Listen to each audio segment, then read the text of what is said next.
il est un peu accéléré, mais bon.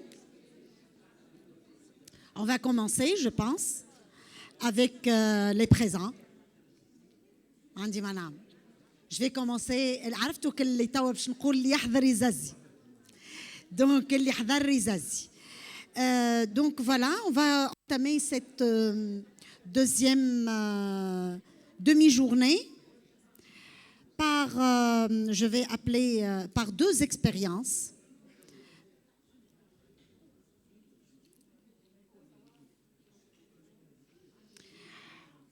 On va entamer avec deux expériences ou des leçons pratiques d'expérience, tirées d'expériences vécues. La première sera avec Madame Semia Gharbi, donc j'appelle Madame Semia Gharbi au podium. Elle est enseignante, présidente de l'association Éducation environnementale pour les futures générations. باش نعرفكم شوية بالجمعية هذية.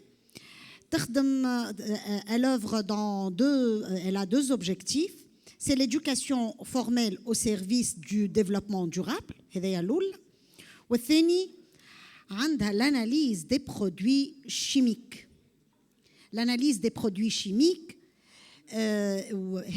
c'est pour respecter les conventions internationales ratifiées par l'État tunisien, entre autres la Convention internationale de Stockholm, de Bâle, de Rotterdam, etc. etc. هي تحكي لكم avec une ample une clarification meilleure que la mienne الحقيقة معناها في الوضعية هذه. Voilà. Donc j'appelle Madame Semia. Oui. D'accord. Vous êtes en train de préparer votre présentation? D'accord. Aussi, j'appelle au podium Madame Simona Tutefrutti. J'espère que j'ai bien prononcé le nom. Elle représente une association italienne. Donc, elle va nous donner aussi, Orsa, l'association Orsa italienne. Et elle va aussi parler de l'expérience de son association dans le développement durable et l'éducation environnementale. Vous pouvez être sur le podium. Madame Semia présentera. Après, c'est à vous. D'accord?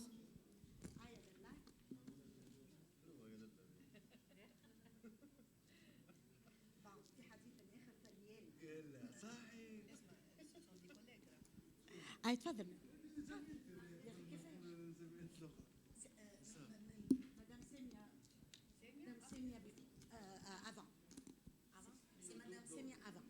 D'accord, d'accord. Mais les diapos. D'accord. Mais les diapos après. Juste.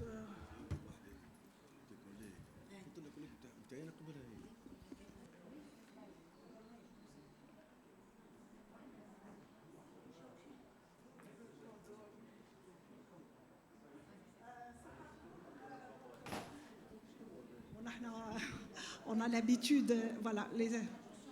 D'accord, d'accord. Donc, donc, je suis enseignante et j'enseigne les SVT, mais aussi, donc, ma spécialité, c'est les sciences de l'environnement.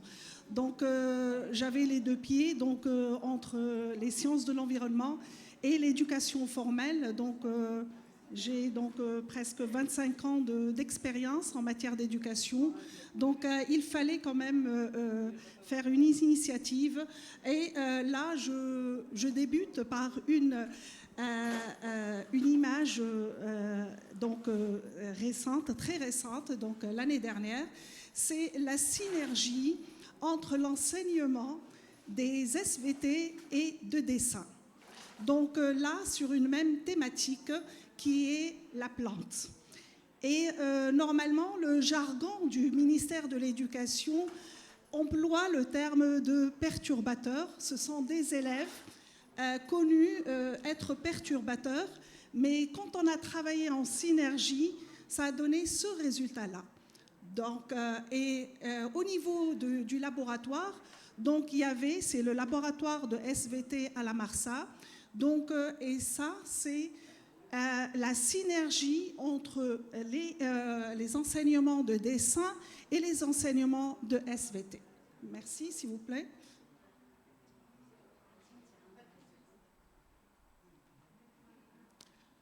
Voilà, donc l'éducation au service du développement durable en Tunisie. C'est une histoire ancienne, ça ne date pas d'aujourd'hui. Ça a commencé avec une politique de l'État. Je suis peut-être témoin de cette éducation à l'environnement sous forme de club. Il y avait beaucoup de projets du ministère de l'Éducation, avec le ministère de l'Environnement, avec le ministère de la Santé. Il y a énormément de projets.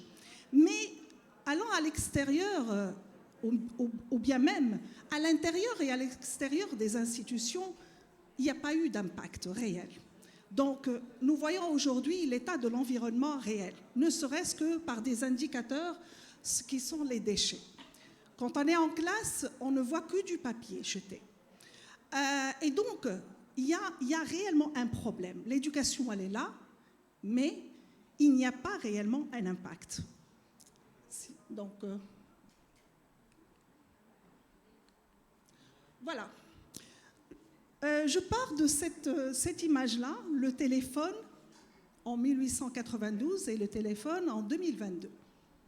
Et l'école, donc la structure des classes en 1900 et la structure des classes en 2022. Donc, on n'a pas eu de changement. Malgré cela, nous savons tous utiliser les smartphones. Donc, il y a de l'adaptation. L'institution, là, la structure de l'institution, quoi qu'on fasse, si elle-même ne change pas, eh ben, le travail, il y aura toujours un manque à gagner. Alors, quelles sont les faiblesses de l'éducation formelle vs l'environnement? En Tunisie, bien sûr. Donc, c'est trop théorique, n'empêche que la substance, elle est là. Je peux dire aussi même que depuis 2000, donc le programme est là. Il est très consistant. Et d'ailleurs, parfois, je me dis que quand j'entends parler d'une matière en éducation en environnement, je dis réellement, on est en dehors du diagnostic parce que notre programme s'apprête très, très bien à tout ce qui est éducation à l'environnement et en premier lieu, les sciences de la vie de la Terre. N'empêche que tous les autres programmes, pour vous dire encore plus, l'année dernière, donc j'étais présente les examens de baccalauréat, et donc c'était éco-gestion, et l'éco-gestion, la question des examens au baccalauréat, c'était sur le développement durable. Réellement, j'avais l'envie de répondre, mais comme je devrais faire mon métier, donc je m'abstenais. Mais j'étais très, très fière. Donc, tout là, tout existe. En plus, ce sont des éducations, donc c'est des enseignements qui sont exclusifs. Exclusifs dans le sens où nous avons des indicateurs. Je suis bien, par formation en environnement, je ne travaille qu'avec des indicateurs. L'abandon scolaire, c'est un indicateur d'exclusion. Et exclusion, c'est-à-dire, c'est la responsabilité nationale. On n'a pas le droit d'enseigner pour avoir des enfants exclus. Et donc, il y a un problème. Il faut se poser des questions. Il est non équitable. Donc, ce sont des enseignements, ne serait-ce qu'on se base depuis la première année primaire sur les notes. Un enfant de 6 ans n'a pas besoin de notes. Jusqu'à l'âge, je dirais, jusqu'à l'âge de 10 ans, il n'a pas besoin de notes. C'est un être humain. Il doit apprendre à être réellement partie prenante de son pays. Alors, que nous manque-t-il en Tunisie?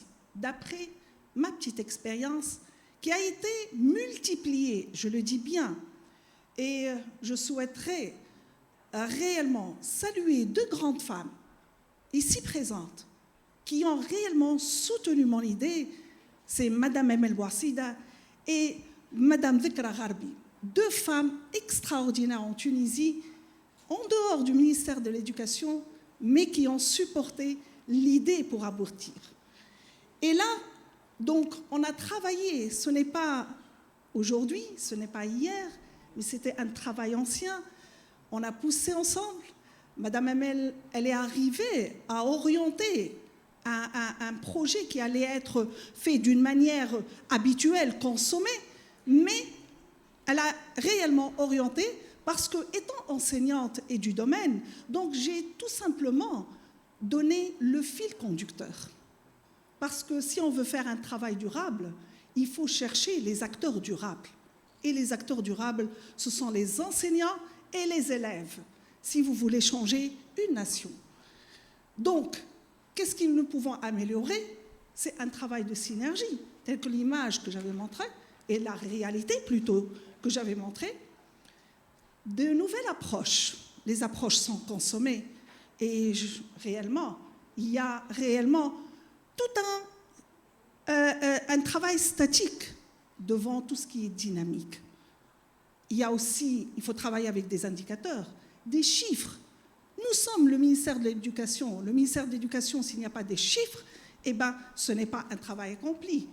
Et le ministère de l'Éducation, déjà, il a une très très belle plateforme qui est très connue. Même on le voit et il faut valoriser. Et aussi, c'est une éducation résiliente qui s'adapte aux besoins. Nous avons des besoins réels aujourd'hui.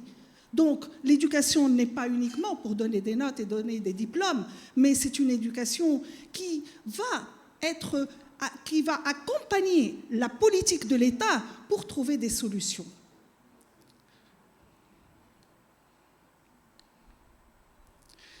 Donc, c'est parti. C'est le parcours d'un enseignant environnementaliste activiste. Pourquoi j'ai dit d'un enseignant?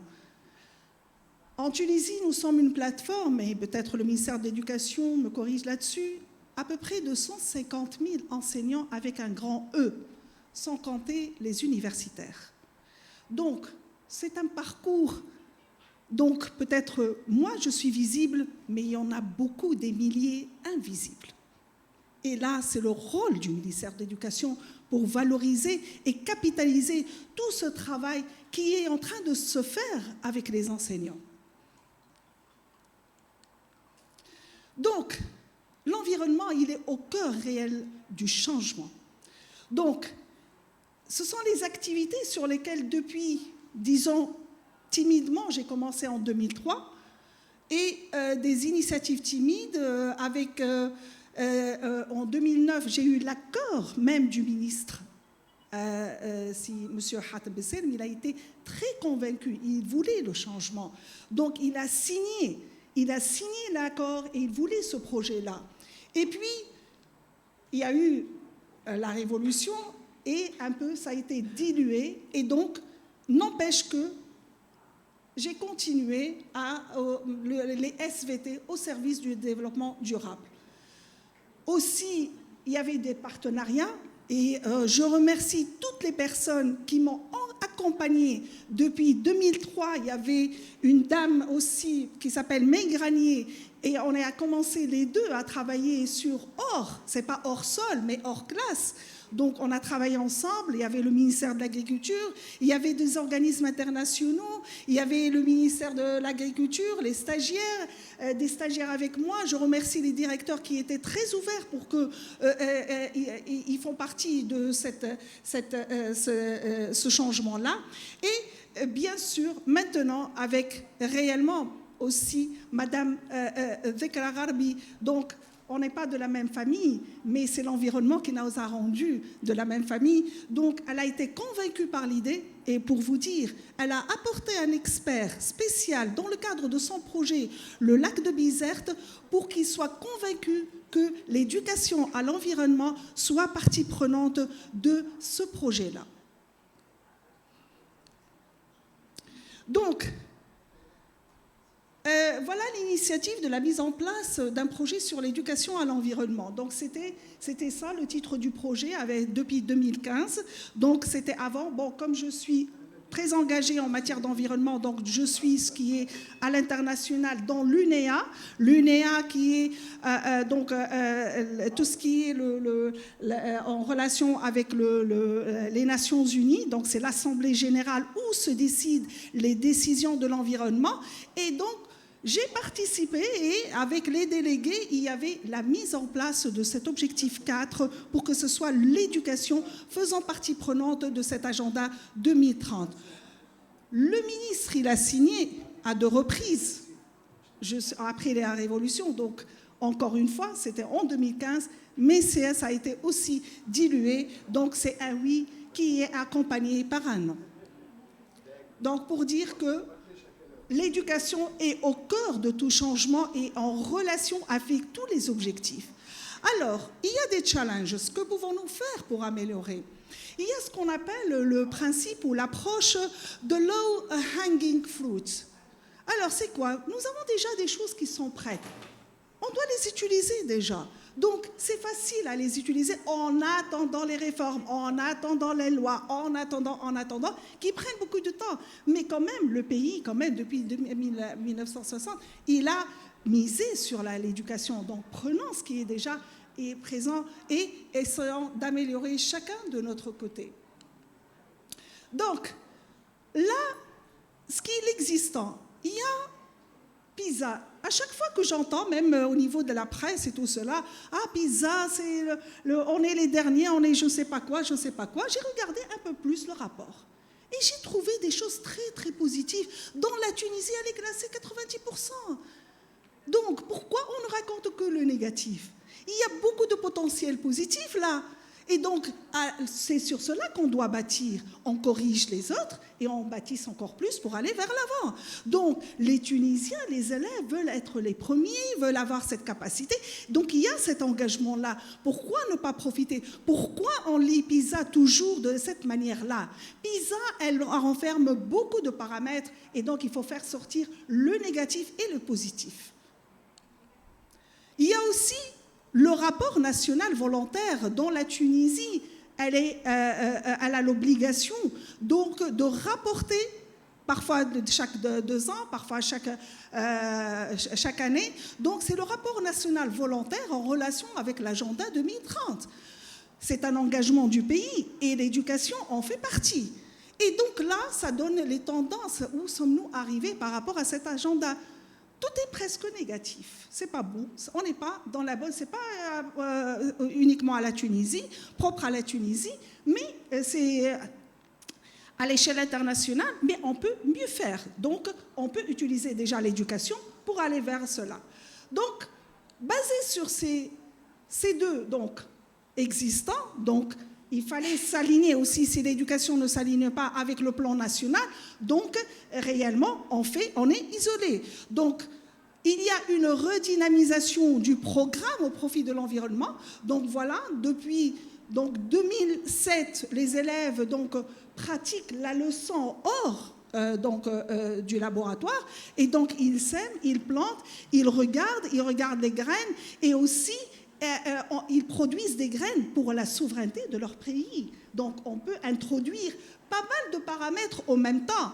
Donc, ici, les résultats rapportés, il y a eu beaucoup de travail, et il y a déjà existant par rapport à l'agenda 2030. Vous avez tous les objectifs de l'agenda 2030, là où uniquement les SVT ont participer à ces objectifs, d'une part, et vous avez ici toutes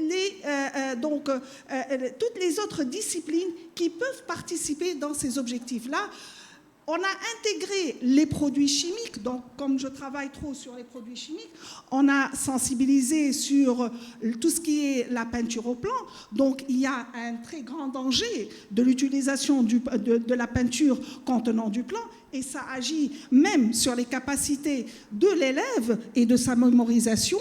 Donc on a travaillé sur plusieurs aspects en même temps, sur des conventions internationales, on s'est aligné. Donc, ils étaient là. Ce sont les productions des élèves, ce sont des déplacements. Ils sont partis vers le ministère vers l'agriculture, des agriculteurs biologiques.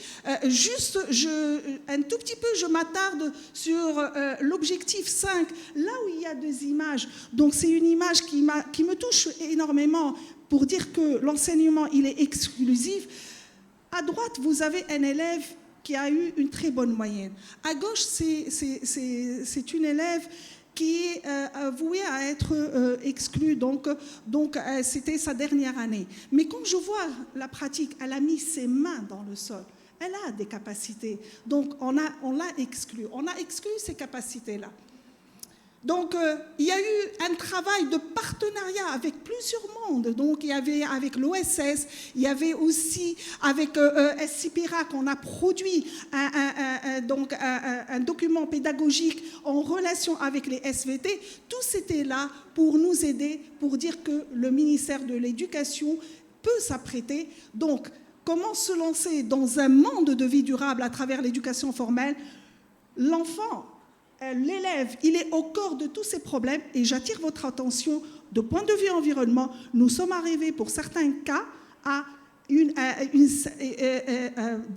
état d'irréversibilité. Et nous avons cette conscience-là parce que tout problème va être génétiquement reproduit sur des générations. Et si on n'agit pas à travers l'éducation et le programme actuel s'apprête à tout ça, la physique, la chimie, ce que vous voulez, civique, tout cela s'apprête à réellement soulever la conscience.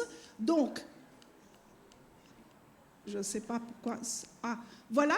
Donc, la mise en place d'un projet sur le potentiel qu'on a, le ministère de l'Éducation, il a un grand potentiel des acteurs. Donc, ce projet-là, c'est le bébé de EdMed. Donc, à travers le ministère de l'Environnement, donc nous sommes en train de réaliser un projet avec la direction régionale de Bizerte pour inclure les acteurs réels et qui sont durables, les enseignants, les élèves. Et donc, qu'est-ce qu'on a fait?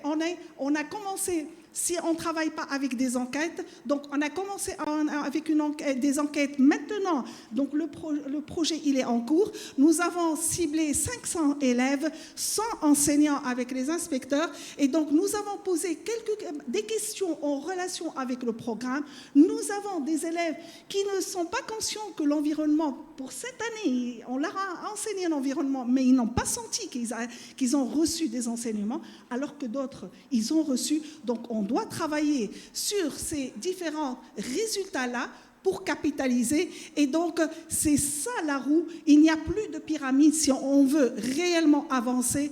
Pas de pyramide, mais plutôt on est assis sur la même table et voir qu'est-ce qui peut tourner, qu'est-ce qui peut être articulé, professeur, élève et le programme. Je n'ai pas dit enseignant, parce que l'inspecteur, parce que l'inspecteur à l'origine c'est un professeur. Donc le ministère doit s'ouvrir, mais il doit avoir un département spécialisé avec des spécialistes en matière d'environnement pour réellement organiser tout ce travail-là. Et donc, là, vous avez l'éducation, là, vous avez une éducation réelle à l'environnement avec l'image derrière, c'est une image réelle par les enfants. Et merci. Donc, ici, c'est un outil technologique qui a été construit par des enseignants de technologie. On travaille en synergie avec c'est en SVT, parce que les SVT, on a l'enseignement de tout ce qui est système nerveux.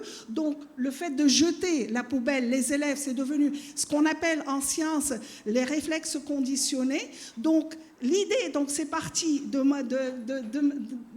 par ma profession, donc d'utiliser en même temps, casser ce mauvais réflexe, dans le sens où il faut créer quelque chose pour attirer son attention.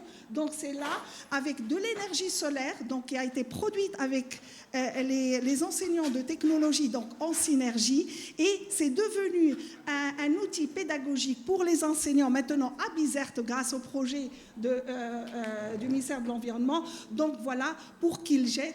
Et comme ça, on change ce réflexe-là. Au niveau de notre ministère, nous avons des enseignants très compétents. Valorisez ça et merci beaucoup.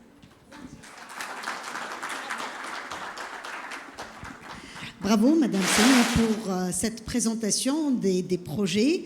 C'est pour dire que le ministère de l'Éducation doit capitaliser ces différents projets pour faire l'éducation à l'environnement ou l'éducation environnementale.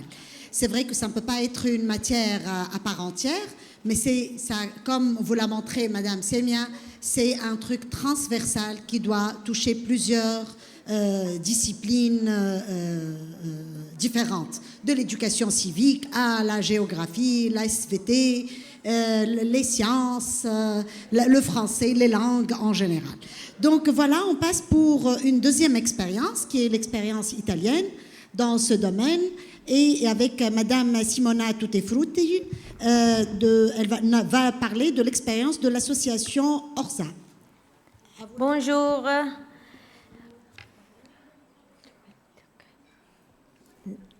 Pas, c'est le CNR.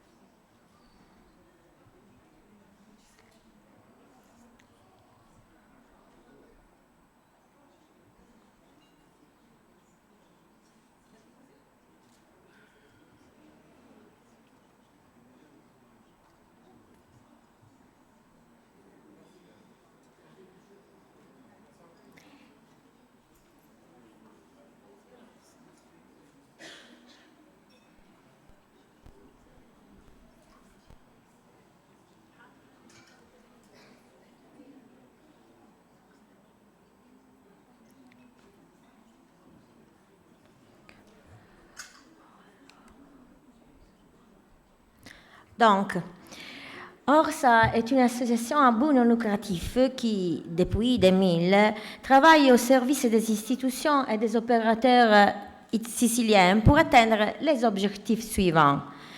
Organisation tout seul ou avec la collaboration d'autres organisations, des cours de spécialisation, de qualification et de formation.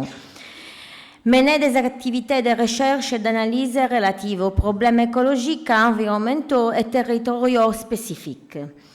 Prestation de conseils en matière d'environnement et de développement durable à des entités publiques ou privées. Les activités d'Orsa peuvent être résumées en 5 secteurs opérationnels différents. Formation. Orsa promeut et met en œuvre un programme complet et actualisé d'activités de formation, de mise à jour, de formation et de stages. Plus de 400 accords actifs avec des organisations publiques et privées dans tous les pays, destinés aux administrations publiques, aux entreprises, aux pigistes et aux jeunes, visant à accroître la sensibilité et les compétences des différents professionnels. Le processus d'évaluation ex post des activités de formation est constant, c'est-à-dire l'évaluation de la correspondance de la formation avec les éventuelles stratégies d'entreprise attendues et l'utilisabilité des compétences acquises dans le contexte de travail. Au 31 décembre 2021, Orsa a globalement effectué plus de 70 000 heures de formation impliquant dans les 9 provinces siciliennes un total d'environ 10 000 étudiants. Orientation et accompagnement au travail. Orsa effectue des recherches, des études et des analyses constantes visant à identifier des voies innovantes répondant aux besoins du marché. L'analyse de la demande et le diagnostic des besoins de formation et d'organisation à la fois des contextes de production individuelle et des filières et ou territoires spécifiques se poursuit dans le temps. Au fil du temps, L'institution s'est dotée de ses propres outils d'orientation et d'évaluation, des compétences à administrer aux personnes en recherche d'emploi et aux travailleurs en vigueur. Important dans ce domaine, la collaboration avec ISFOL, qui a conduit en 2006 à la publication du rapport sur les besoins professionnels et de formation des petites et moyennes entreprises siciliennes. Recherche et documentation. ORSA promet et mène des activités de recherche visant à stimuler l'analyse et à accroître les connaissances sur les questions liées aux tendances du marché. Il a aussi activé une bibliothèque spécialisée sur les thèmes de l'environnement, de l'énergie et du développement durable. Depuis juillet 2007, la bibliothèque d'Orsa a rejoint le service bibliographique national SBN et le GA Hub, comprenant la bibliothèque APAT Rome et ICRAM, accessible en ligne à l'adresse http://opac.it/sebinaopac/opac.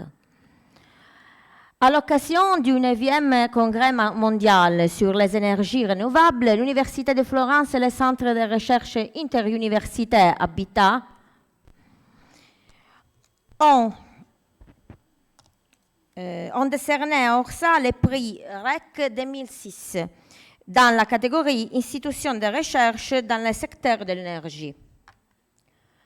Assistance technique. Orsa, en utilisant la richesse de l'expérience acquise et les relations consolidées avec d'autres organisations italiennes et européennes, conçoit et met en œuvre, en accord avec des entités publiques et privées, des programmes d'intervention cibles dans les différents secteurs.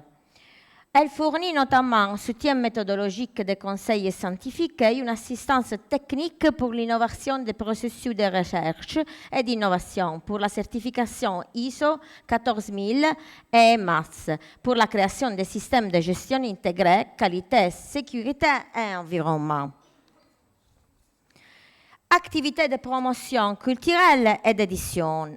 Née de la nécessité de diffuser et de mettre à disposition les documents les plus significatifs sur les activités de recherche, les expériences et autres initiatives, l'activité de promotion culturelle et d'édition trouve son expression dans des séminaires et des publications. Depuis le 7 octobre 2004, Orsa est enregistré en application de l'article 4 du RED du 12 décembre 1940, numéro 2052, sous les 740 du registre des éditeurs de la province du Palermo. Au fil des années, en plus de 40 publications, diverses initiatives ont été mises en œuvre auprès du grand public. Moi, je vous remercie pour ces projets, parce que ces projets, c'est très, très, très important pour notre pays, mais pour tout le monde, parce qu'on doit sauver le monde et on le peut faire seulement à travers les générations, les jeunes. Merci beaucoup, Madame Simona, Merci à vous. pour Merci cette à vous. présentation, pour votre organisation qui œuvre dans ces 5 domaines et réalise beaucoup de recherches que j'espère avoir ou voir en Tunisie en langue française et arabe. Comme ça, tout le public tunisien pourra profiter de ça. Voilà, les présentations sont terminées pour cette journée. Non, le CNR. Ah, d'accord. On change. Ah, d'accord, ok. On a fait... Ok. D'accord. Donc voilà, il y a une autre présentation, mais il faut me dire c'est qui va présenter pour le représentant de CNR. Donc vous allez vous présenter. Je suis Antonino Adamo pour le CNR. Voilà. La parole est à vous.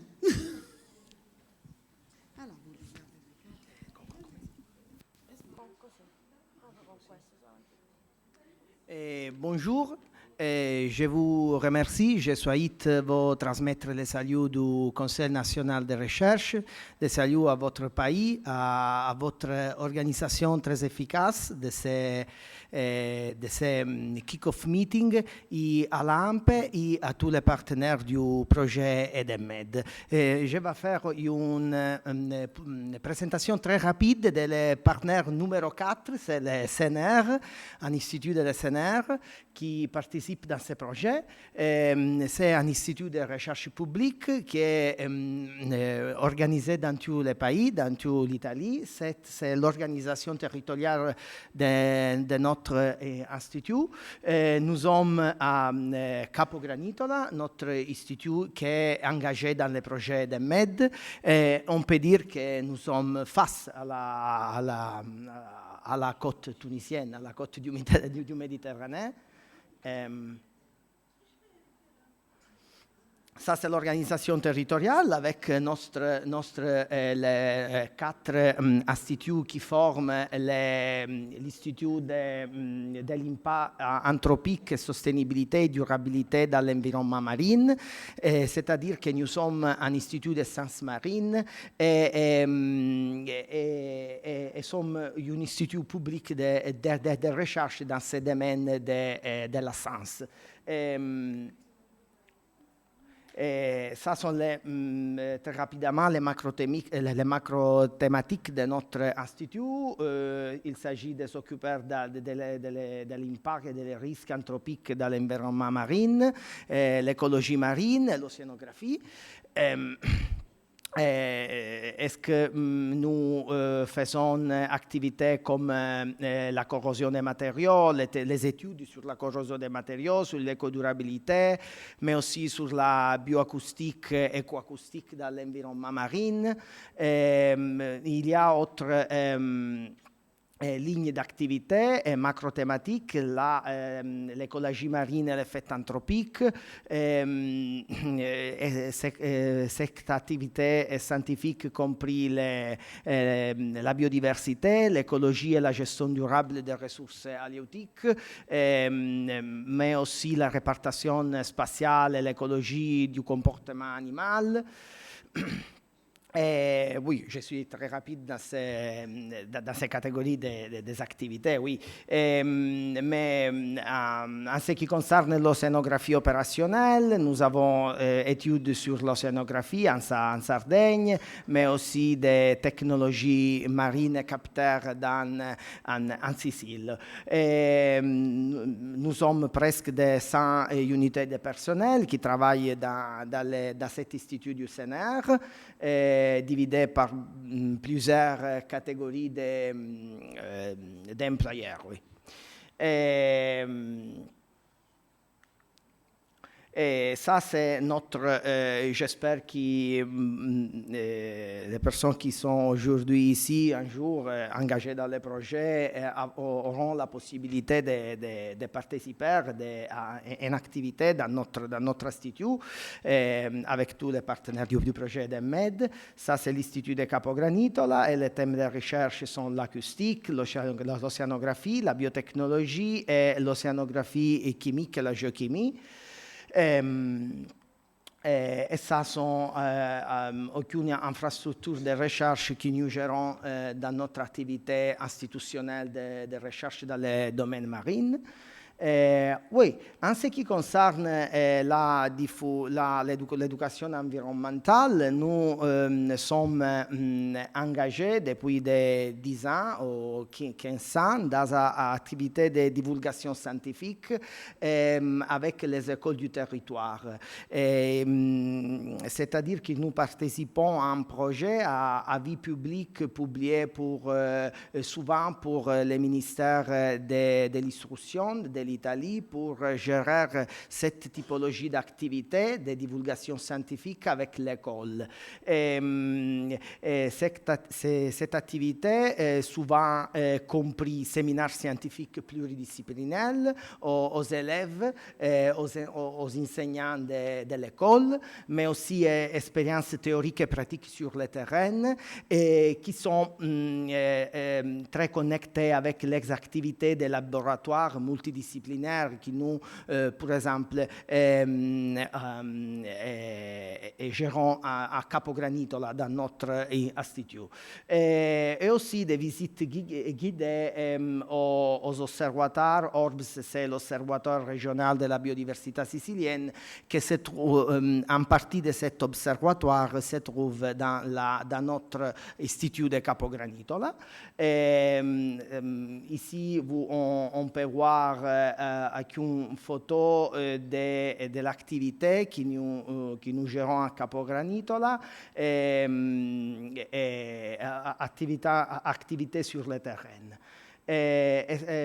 Ici, enfin, il y a les activités des laboratoires multidisciplinaires. Oui, je crois que le rôle du CNR est très important dans la gestion du projet EDEMMED, puisque nous pouvons, avec mes collègues, avec les groupes de travail, fournir la base scientifique avec d'autres partenaires publics comme ARPA en Sicile et comme l'AMPE, surtout en Tunisie, pour la prise de décision et pour la base de connaissances pour la divulgation culturelle et l'éducation environnementale dans un cadre de développement durable. Merci beaucoup. Merci beaucoup, Monsieur Antonino, pour cette présentation brève du CNR. Voilà, on vient de terminer nos présentations. Il est temps de donner la parole à la salle. Si vous voulez poser des questions, si vous voulez interagir avec ce qui a été donné, je sais que c'est la fin de journée, mais bon, si vous avez des questions, je peux prendre les interventions une à une. Voilà. Madame Semia. Qui d'autre? Madame qui? Semira. Qui d'autre? D'accord, on va commencer par Madame Semia. Et j'attire votre attention qu'une question ou des interactions ne peuvent pas être trop longues. Voilà, madame. Bonjour, je me présente Semia Beltaïf, donc je suis médiatrice scientifique à la Cité des Sciences. Comme vous le savez, la Cité des Sciences qui fait un petit peu, donc c'est pas la pédagogie, mais on fait donc la vulgarisation des sciences. Toutes les sciences, entre autres donc les sciences de l'environnement. Mais moi, personnellement, je travaille sur la vulgarisation donc, de la génétique, de la biologie moléculaire, et ça touche aussi donc l'environnement. Ma question va directement, donc, avant tout, je félicite donc, tout le monde pour ce partenariat concernant ce projet donc, de l'éducation, d'installation de l'éducation de l'environnement à l'école. Et ma question, ça va être au partenaire donc italien. Je voudrais savoir, puisqu'il y a beaucoup d'institutions qui sont en train d'œuvrer dans l'éducation de l'environnement, est-ce qu'il y a des enquêtes qui ont été faites pour mesurer l'impact donc, des actions environnementales ou des actions éducatives sur la population? Donc, c'est l'impact. Comment mesurer cet impact-là? Et s'il y a donc ce projet-là ou ces enquêtes-là qui ont été faites, est-ce qu'il y a des résultats qui sont mesurables? Et comment on fait pour que ce soit... donc, quels sont les paramètres qui ont été utilisés pour que ce soit mesurable? Voilà. Et merci. Merci. Donc, je prends la deuxième intervention et après, je vais vous donner la parole pour répondre. D'accord? Juste une deuxième question pour Madame Semira.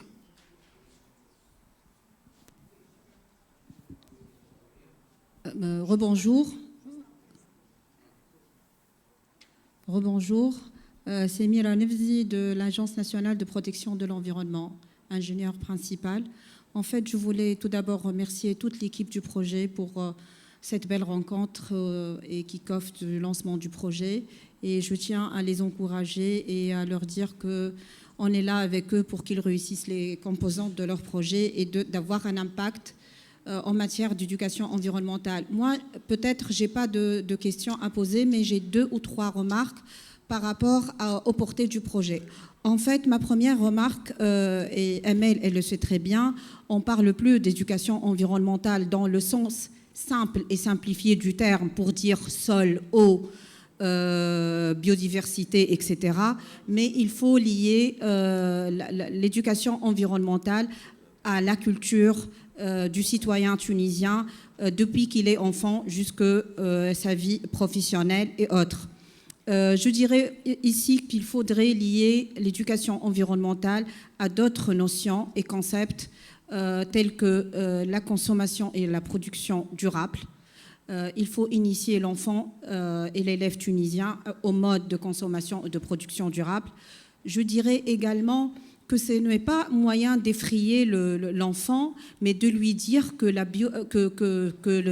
l'environnement coûte de l'argent.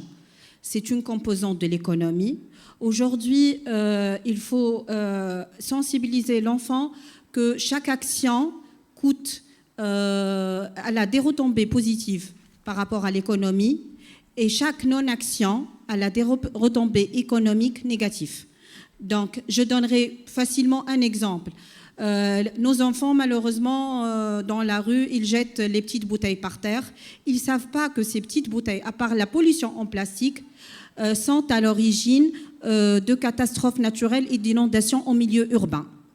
Si demain, on va sensibiliser l'enfant qu'il est en train de provoquer, une fois qu'il y a des précipitations, des inondations en ville, et qu'il ne va plus à l'école et qu'il va être, c'est-à-dire fixé à la maison, donc il ne va plus jeter de bouteilles, je suppose, pour boucher la canalisation d'eau pluviale. C'est un petit exemple pour lui montrer qu'il y a des retombées de son action ou non-action sur l'environnement, sur l'économie. Il faut lui dire que la biodiversité coûte de l'argent, que le sol coûte de l'argent, que l'eau coûte de l'argent et qu'il faut qu'il soit actif et acteur dans l'économie tunisienne depuis son enfance et depuis qu'il est à l'école. Merci, Madame La deuxième, Samir.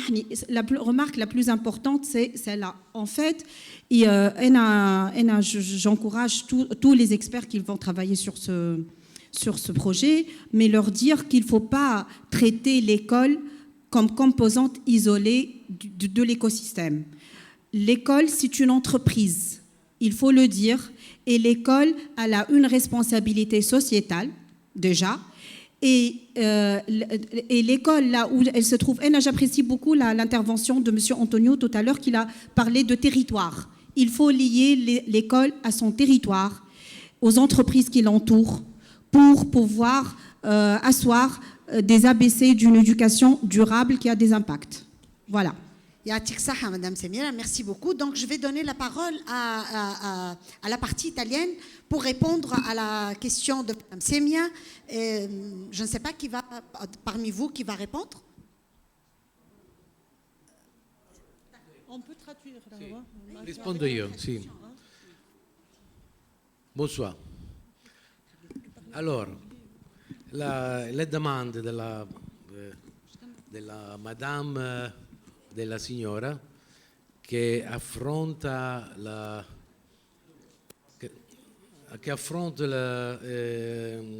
materia della génétique. Ce projet, c'est un projet génétique parce que ogni componente, chaque composante, c'est un organismo, un pezzo di tutto il progetto. Se il progetto è come l'eau, come l'acqua, perché deve bagnare, mouiller la terra. Quindi il coinvolgimento, applicazione, il coinvolgimento di tutti quanti, dei cittadini, la scienza dei cittadini, la science des citoyens. Alors, aujourd'hui, nous non abbiamo dei risultati, non avons pas des résultats, ma l'obiettivo sarà quello di dare un risultato un risultato replicabile, répliqué in Italia, in Tunisia, in Francia. Quindi l'importanza, la semplicità della progettazione diventa appunto come l'acqua, come l'eau, semplice, semple, ma complessa contemporaneamente. Ma noi tutti dobbiamo contribuire, alla realizzazione del progetto e all'applicazione delle metodologie di indagine, di ricerca e di analisi, di ricerca e di analisi.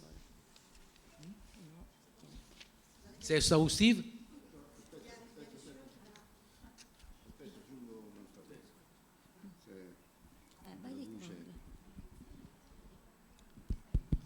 Bene. La domanda era se ci sono degli indicatori. était s'il y avait des indicateurs. È una bella domanda. C'est une très belle question à faire. Perché nel settore ambientale non ci sono ancora. Car dans le secteur d'environnement, il n'y a pas encore, Per quanto riguarda l'educazione ambientale, pour l'éducation environnementale, degli indicatori precisi. des indicateurs qui sont précis, Però mais spécifiques. Però ci sono degli indicatori in altri settori. Mais il y a des indicateurs dans des autres secteurs. Perché l'educazione ambientale trattata a livello delle scuole inferiori. Car l'éducation environnementale qui est traitée dans les écoles primaires Potrà dare dei frutti pourra donner des fruits quando queste generazioni saranno mature per affrontare quand ces générations seront tôt pour affronter, in pour futuro. passer. Per esempio nel settore della sicurezza Par exemple, dans le secteur de la sûreté, nel campo dell'evacuazione, per esempio delle scuole per pericolo di incendio. par exemple, pour l'évacuation des écoles quand il y a des problèmes de flammes, Dove è stata fatta un'educazione precisa où il y a eu une éducation précise et stratégique pour faire cette évacuation, pour per évacuer. esempio nelle scuole del nord Europa dove Par magari exemple, dans les le écoles strutture- du nord d'Europe, dove le strutture sono spesso in legno, il materiale facilmente infiammabile, où les structures sont faites dans un matériel très facilement flammable, i ragazzi rispondono les garçons répondent in maniera naturale, dans une façon naturelle all'emergenza. à l'émergence. Diversamente da altri paesi dove questa abitudine non è stata strutturata a livello delle scuole d'infanzia. À différence des pays dans lesquels il n'y a pas cette éducation. Io sono un chimico. Moi, je suis un chimique. Mi sono occupato di sicurezza nei laboratori. J'ai fait sûreté dans les laboratoires chimiques. Si vede in maniera molto chiara On voit dans une façon très très claire l'utilizzo delle strumentazioni di laboratorio, l'ut- la l'ut- differenza l'utilisation des outils de laboratoire, la différence entre fra la mia generazione ma génération e la generazione dei giovani di oggi. et la jeune génération d'aujourd'hui. E anche in campo ambientale in futuro sarà così. Et même dans le champ d'environnement, le futur sera aussi. sera dans cette manière. Noi abbiamo molti progetti di citizen science. Nous avons beaucoup de projets des citoyens sciences. Scienza con i cittadini. Science avec les citoyens. Perché vogliamo abituare anche quel set di cittadini un po' più grandi. Car nous voulons donner l'habitude même aux citoyens qui sont plus âgés. A questa maturazione nell'affrontare il problema ambientale. À cette conscience d'effacer les problématiques d'environnement. Aspettando che i giovani, aspettando le generazioni future. En attendant les générations du futur. Per esempio, l'esempio di buttare il pacchetto delle sigarette dal finestrino delle auto. Par exemple, jeter les paquets di cigarettes de la voiture. Ecco, in Sicilia Sicilie, una volta avveniva frequentemente, adesso è sporadico che questo avvenga. En Sicile, dans les temps passés, avvenait très très facilement. Mais aujourd'hui, c'est un peu changé. Anche se il problema dei rifiuti è un problema importante per quanto riguarda la gestione politica. Même si le problème des déchets, c'est un problème qui aujourd'hui est très important, surtout dans le champ politique. Però la domanda Mais la question importante qui a posé la dame è allo studio per individuare quegli indicatori che domani potrebbero darci una risposta più precisa. On est en train d'étudier et de rechercher les indicateurs duquel nous parlions. Merci. Pas de quoi. J'espère qu'il a répondu à votre question. Voilà, donc je passe à Si Slim Daoud باش يتكلم يحب يسأل ولا يحب يعاقب ما نعرفش. Merci ma collègue. Slim Daoud, expert contrôleur général de la MPE. Je voudrais avant tout saluer et féliciter l'équipe qui a préparé cet événement, l'équipe de la MPE, aussi nos partenaires italiens. Juste une question quick à monsieur Antonino concernant le RNS. Est-ce que l'intervention de RNS est exclusive en matière de recherche scientifique ou vous intervenez aussi bien dans le domaine de la pollution marine? Je parle essentiellement de oil pollution. Parce qu'en tant qu'AMPE, on intervient dans le cadre de la pollution marine et on peut par la suite éventuellement conclure des accords de coopération entre l'RS et la MPE. Et merci. Voilà. Bravo, merci.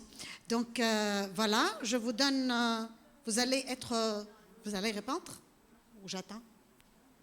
Monsieur Antonino, vous allez répondre? Madame Vekra, نعطيك la deuxième question ومن بعد نرجع له.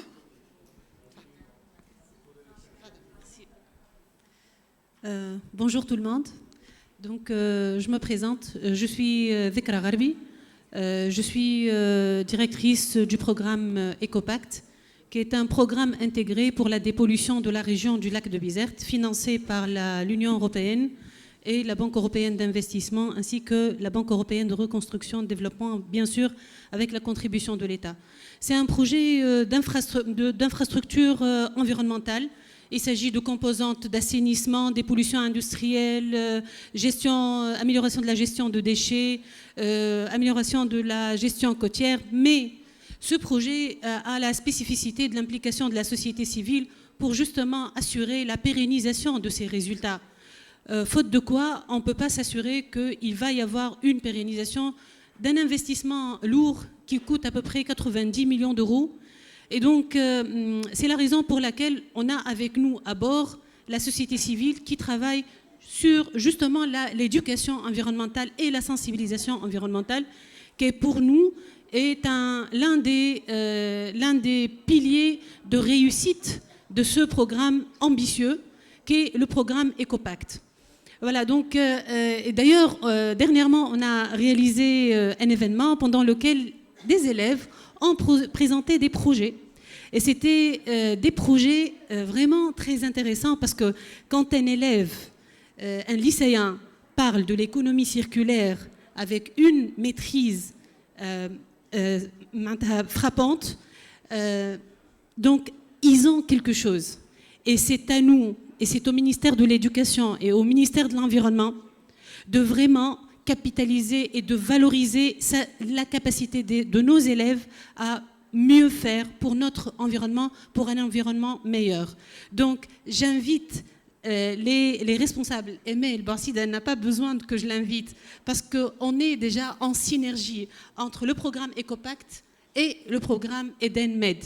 Donc nous serons le laboratoire et le pilote pour tester et pour concrétiser ce que vous allez développer en partenariat avec le ministère de l'Éducation et aussi avec en partenariat avec l'IFEG. Et merci. Merci pour ces belles promesses que j'espère voir se concrétiser bientôt. Voilà, la parole est à vous, Monsieur Antonino. Vous allez répondre pour votre intervention sur le plan de la pollution maritime. Hein? Voilà. Oui, je vous remercie pour la question. Oui, en ce qui concerne la pollution marine, on peut dire que les scénars aussi s'occupent des pollutions marines. Mais il y a une différence fondamentale avec d'autres organisations comme l'Agence nationale, comme l'Agence régionale pour l'environnement. Puisque nous faisons surtout recherche scientifique. Nous ne sommes pas un organisme qui s'occupe d'intervenir directement dans l'environnement marin, dans le terrain. Lorsque nous faisons autre type d'activité, c'est-à-dire la recherche, par exemple, à la base de la pollution marine, comme les pollutants marins se transfèrent par exemple aux animaux marins, comme c'est in cette situation, comme se transfère aux organismes humains.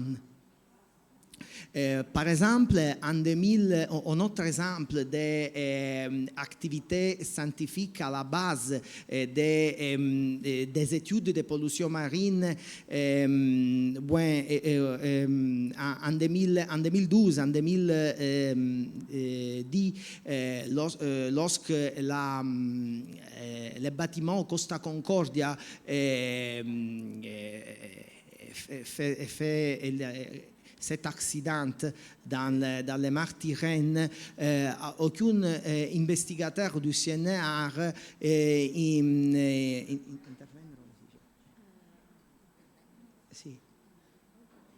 ont intervenu par étudier comme les pollutants qui venant du bâtiment pouvaient affecter les côtes de l'Italie. Et ce sont études d'océanographie opérative, par exemple, qui sont très utiles en ces cas. Je suis désolé pour mon français qui est très pauvre. Aggiungo. J'ajoute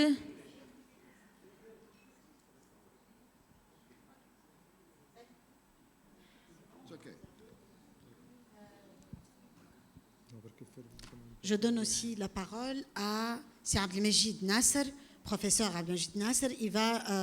Vous allez poser une question ou une interaction. Voilà.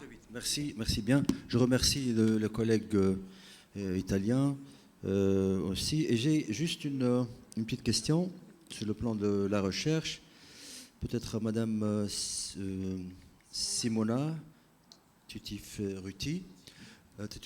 Donc, on sait que l'éducation à l'environnement, elle a peut-être deux axes très importants. C'est qu'on veut apprendre aux enfants voilà, la gestion des situations actuelles, ça c'est clair, comprendre et tout. Mais aussi, il y a la question de se projeter au futur, elle est très importante. C'est-à-dire que en gérant la situation actuelle, il faut respecter aussi les générations futures.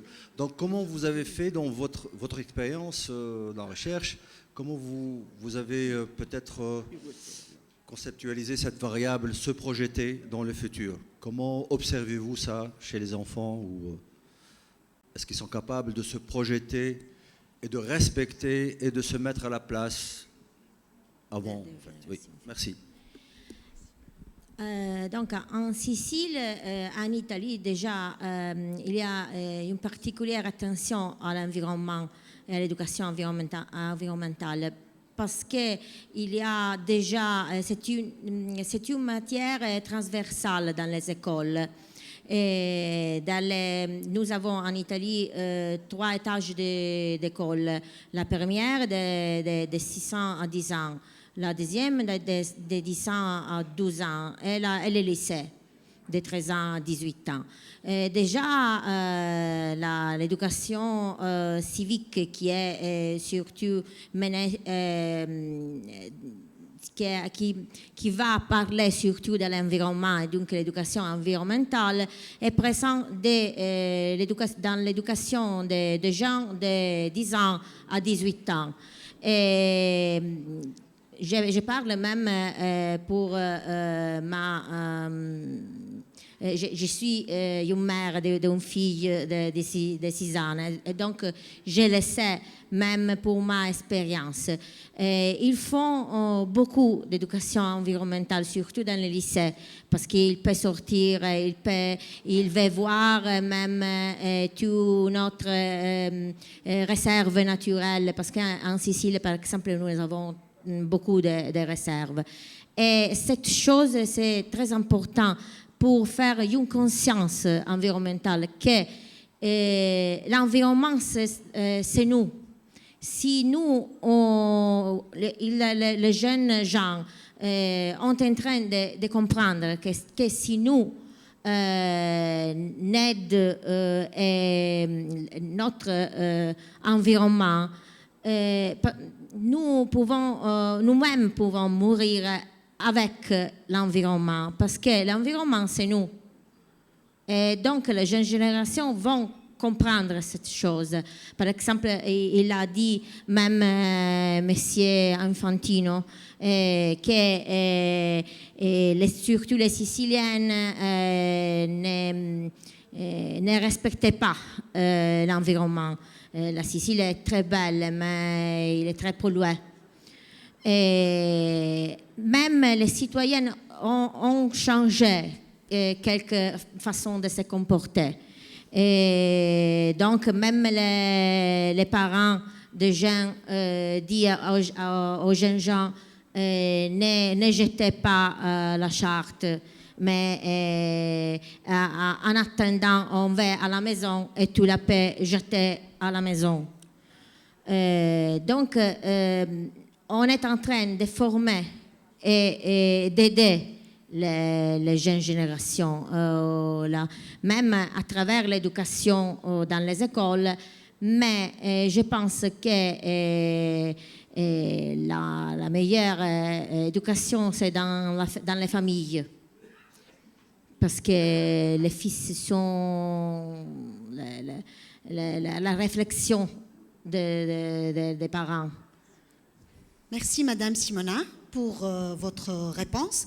Je donne la parole au représentant du ministère de l'Environnement, en fait. Il va parler d'une expérience. Voilà, très brièvement, je vous donne la parole. Vous allez vous présenter, monsieur. Merci beaucoup. Je remercie les organisateurs pour cet atelier, ce séminaire, pour le lancement de ce projet que je le trouve vivement très ambitieux. Je remercie encore les participants et les présentateurs, c'est-à-dire qui ont présenté des présentations très fructueuses. Moi, j'ai voulu tout simplement mettre l'accent sur et appuyer encore et davantage l'idée de capitaliser les expériences réussies. À titre indicatif et non limitatif, le projet LIFE, le projet Enviromobile, le projet des écoles durables, réseau des écoles durables, sur ce projet que je travaille au sein de la Direction générale du développement durable, qui fait partie du ministère de l'Environnement. Dans ce dernier projet, nous venons de clôturer une activité très similaire à ce projet.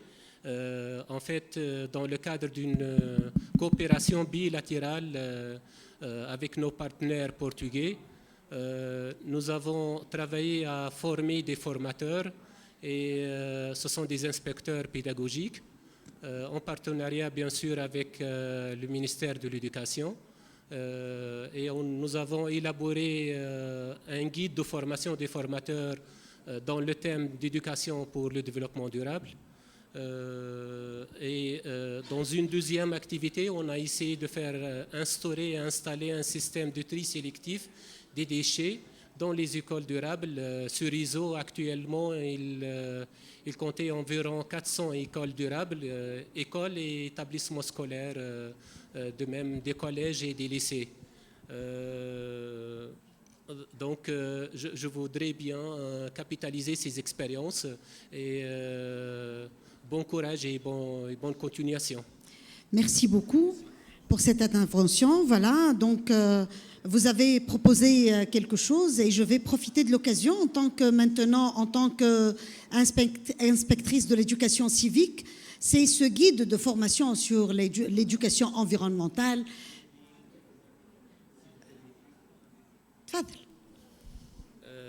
Madame Gharbi, tout à l'heure, elle a parlé du rapport national volontaire sur la mise en œuvre des ODD.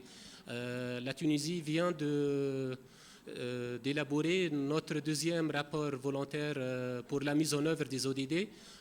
Nous sommes, à ma connaissance, nous sommes classés les deuxièmes à l'échelle africaine avec un pourcentage de 66% pour la mise en œuvre de ces ODD. Donc, c'est un point fort pour la Tunisie. Merci. Très bien. Félicitations pour ce rapport et ce classement. Donc, voilà, je vais donner la parole à Sir Abdelhamid et on arrive à la fin. Donc, voilà. Oui, beaucoup de choses. Tout d'abord, merci à nos partenaires italiens. Monsieur Infantino, merci beaucoup parce que, tout d'abord, moi, j'ai été touché par votre dynamique et votre engagement, et votre enthousiasme avec l'équipe du CNR et avec l'équipe. Malheureusement, l'UNIPA, Pôle territorial et d'Agrégento n'est pas encore arrivé. Normalement, il doit arriver aujourd'hui. Demain, il sera avec nous pour présenter justement le plan d'action du projet.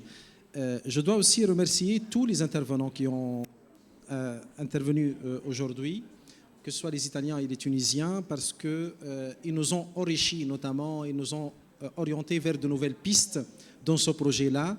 Et toutes les expériences qui ont été citées aujourd'hui, que ce soit en Sicile ou en Tunisie, qui sont de belles expériences en relation avec l'éducation environnementale, pour nous, comme je viens de le dire à 2 reprises, et je le répète une 3e fois, notre première tâche, les 6 premiers mois dans le plan d'action, c'est de capitaliser ce qui a été fait. Donc, on va partir de ce qui a été fait. Tout ce que vous venez de dire, on le sait.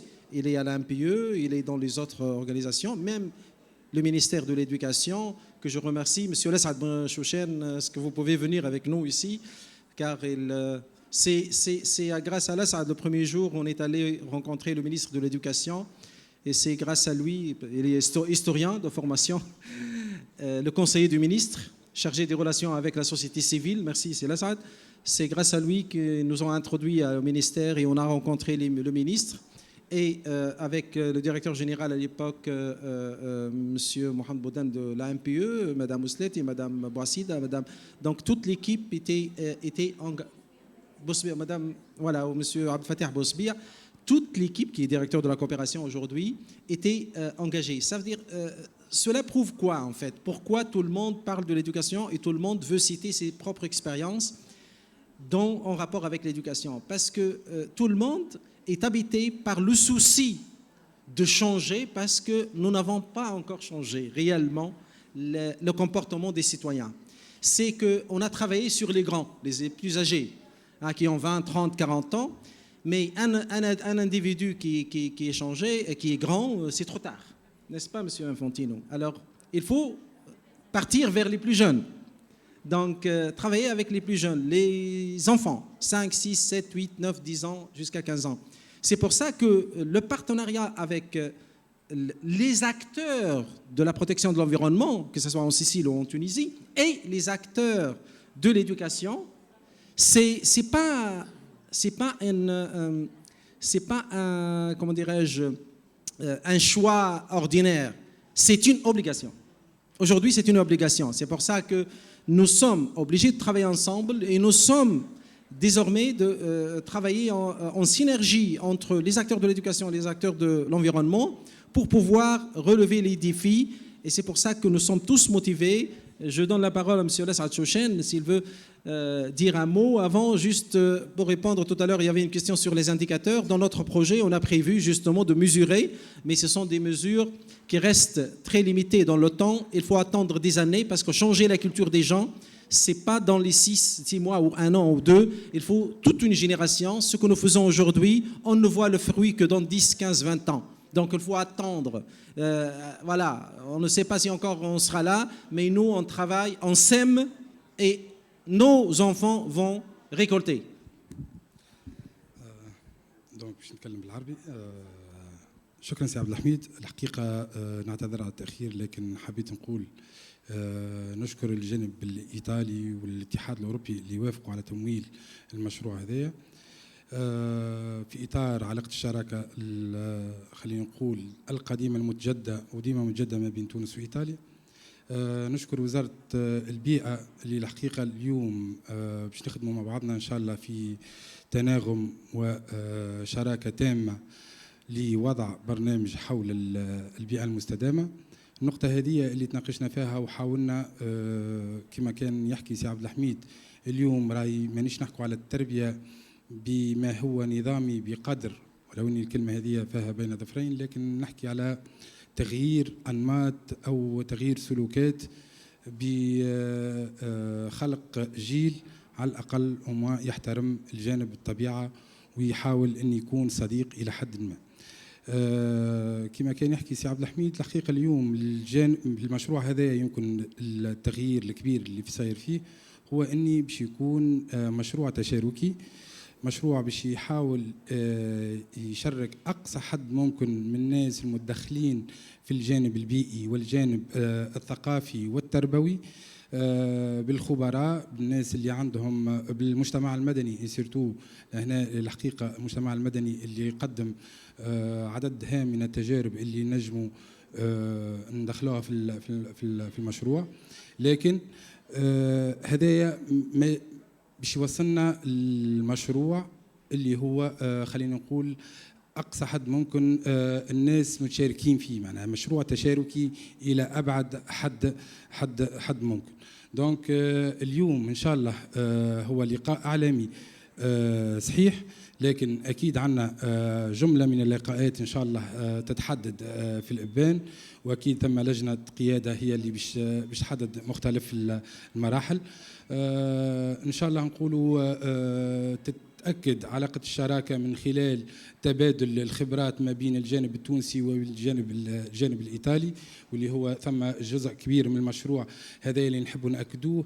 اليوم لازم التلميذ التونسي أو المواطن التونسي اللي هو تلميذ اللي باش يكون مواطن الغد إن شاء الله يحاول يقرب من الجانب الآخر ويحاول يطلع على مختلف التجارب اللي يعيشها، وما يبقاش منعزل ومنغلق داخل مؤسسات تربوية يقول لك هذيك العالم متاعي. لا، ثم عالم آخر ينجم يطلع عليه، ينجم يشوفه بالتجارب اللي فيه، بالحضارة اللي فيه، بما يحمله من جميع المكونات. دونك الحقيقة اليوم ما نحكوا على مشروع تربوي فقط أو مشروع بيئي فقط، نحن نحكوا على مشروع ثقافي حضاري إن شاء الله يكتب له النجاح.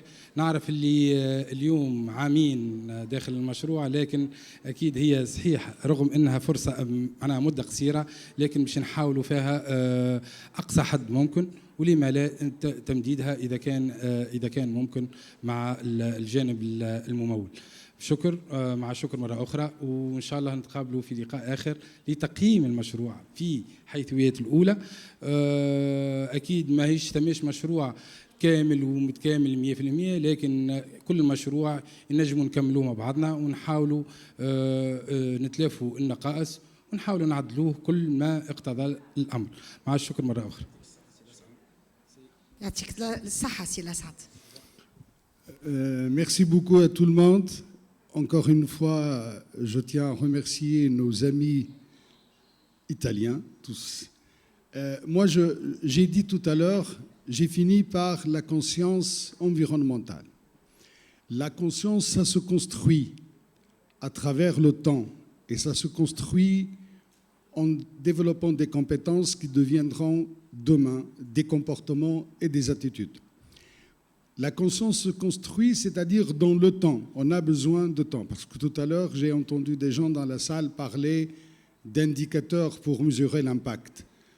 On aurait aimé avoir un travail comme ça, comme une réaction chimique. Je prends un produit, je l'ajoute à un autre produit et ça me donne une coloration immédiatement. Ça ne se passe pas comme ça. Les choses, il faut laisser du temps au temps. C'est-à-dire aller travailler avec des jeunes pour avoir cette dimension à la fois citoyenne et sociétale. Ça va prendre un peu de temps, mais le gain du projet, c'est avoir une génération qui a un comportement citoyen, une génération qui a une vision universelle, une génération qui a une conscience de ce que représente la Méditerranée demain comme carrefour sain, propre, mais un carrefour de civilisation et pas un carrefour de rejet de polluants. Encore une fois, je remercie nos collègues italiens. Demain, au CIFIP, on aura une réunion pour traiter les questions technico-techniques. Mais comme premier contact, je suis sûr qu'avec mes amis et collègues de la NPE, nous allons œuvrer ensemble pour réussir. Nous compterons sur nos experts à la fois en Sicile et en Tunisie. Nous capitaliserons ensemble et nous bâtirons ensemble pour une Méditerranée Éden et paradisiaque. Merci. Donc, bon, moi, je suis la coordinatrice de projet, alors je reste dans la coordination. Pour dire que, à part le projet et les étapes de ce projet-là, tout ce qu'on va réaliser, les outcomes et les outputs de ce projet-là, il a des valeurs qui sont intrinsèques. Et comme vous avez vu aujourd'hui, on a invité ceux qui ont œuvré en matière de l'environnement et l'éducation environnementale depuis les années 90. On a invité la société civile, vu le rôle qu'elle joue dans ce projet-là. Ce projet, il travaille en synergie avec d'autres projets. Il va travailler avec la société civile, avec toutes les parties prenantes, ou comme a dit M. Taha tout à l'heure, on n'a pas le choix, on doit ou bien réussir ou réussir. Et merci pour tous. Merci beaucoup. Alors, je vous invite,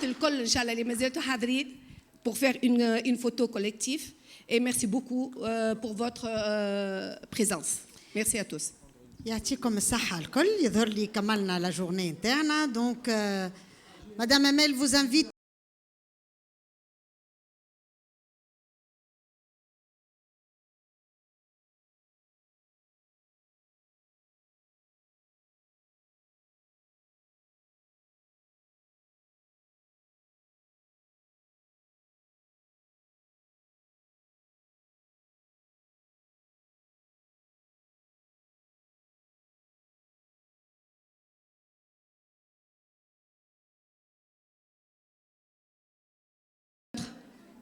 Voilà, c'est FIP, c'est tard.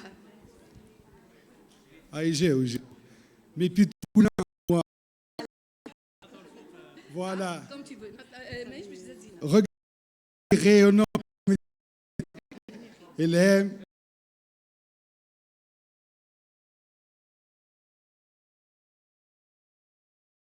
Elle est grande de taille, elle va venir, voilà. Allez. Voilà. Tarek, un petit remerciement rapidement. Ensaf Gamoun, celle qui a pris, elle a pris, je l'ai appelée, elle a accepté d'être modératrice. Bravo ma belle.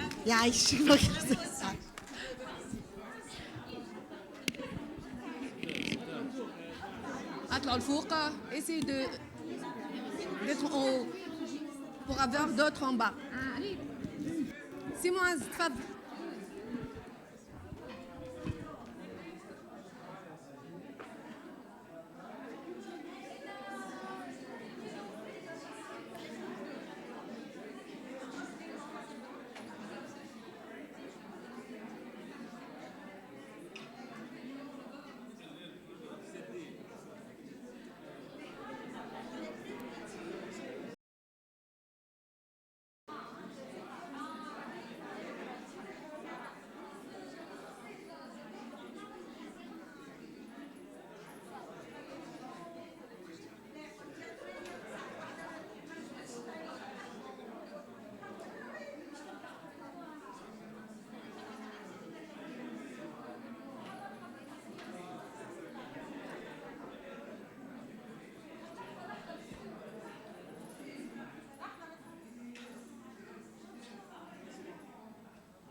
سامحوني شكون باش نجري لا سامحوني